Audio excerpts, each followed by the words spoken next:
Hey guys, welcome to Rosie's Dessert Spot. Today we'll be creating this fun spiderweb style effect using piping gel and white chocolate ganache. I've got my 7-inch cake and popping it onto a 7-inch cake board, filling in with filling in with buttercream. I'll have the recipe for this in the description box and icon above for you guys. I've only used 2 layers of cake because I didn't want it to be too tall. And then I'm creating a crumb coat, trapping in the crumbs all over the side and the top of the cake.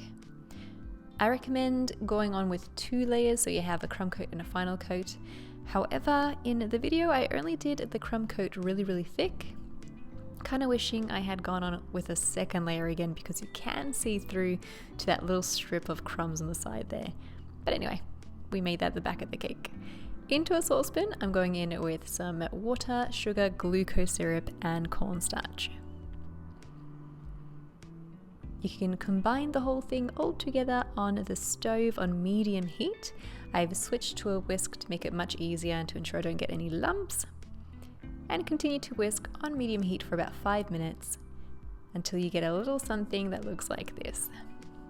The gel should really thicken up, the water will become a little bit more transparent, and then when it cools down, it should look a little something like that.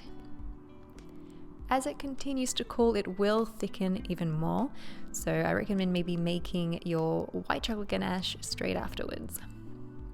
I've added heavy cream and white chocolate buttons together, microwaved it for about 30 seconds.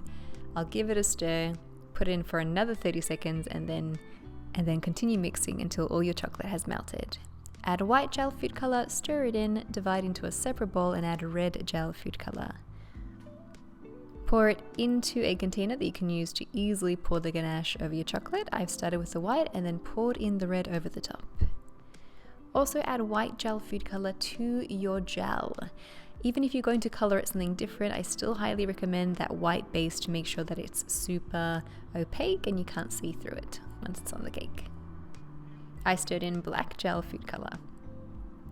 Now your cake is ready to have the pour over. Add a little bit of the gel onto your spatula and set it aside in the meantime. And then take your ganache and pour it over your cake, starting from the center, working your way out to the sides. I've got some baking paper to catch that ganache at the base to make sure that doesn't mess up my countertop. And while the cake is still dripping that ganache, I'm going to quickly take my spatula and swipe it across. As that ganache continues to drip, it'll spread that out and create those beautiful spiderweb effects that you see there. After 10 minutes, it stopped dripping, so I'm going to remove that excess from the base. I'm going to pick it up with 2 spatulas in my hand on either side and then place it onto a display board. I highly recommend refrigerating it at that point for about 20 minutes and then apply any decorative border. This is a 32 piping tip and I've just created a shell border at the base, and then I've used a 1M piping tip to help stick my other decorations on top. Don't cover too much of it because the main effect of this cake is obviously that cool spiderweb effect there. You can take some of that gel that you had in white and create little dots to help reinforce that crescent moon kind of shape that we're creating with our edible decorations. And that's it. That is how you create a spiderweb effect on a cake without having to use the mirror glaze. Mirror glaze can be a bit of a pain to create. There's a lot of steps involved. There's like temperature gauges involved.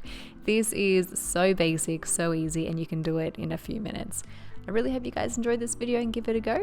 Thanks so much for watching. Feel free to subscribe for more videos and we'll catch you in the next one.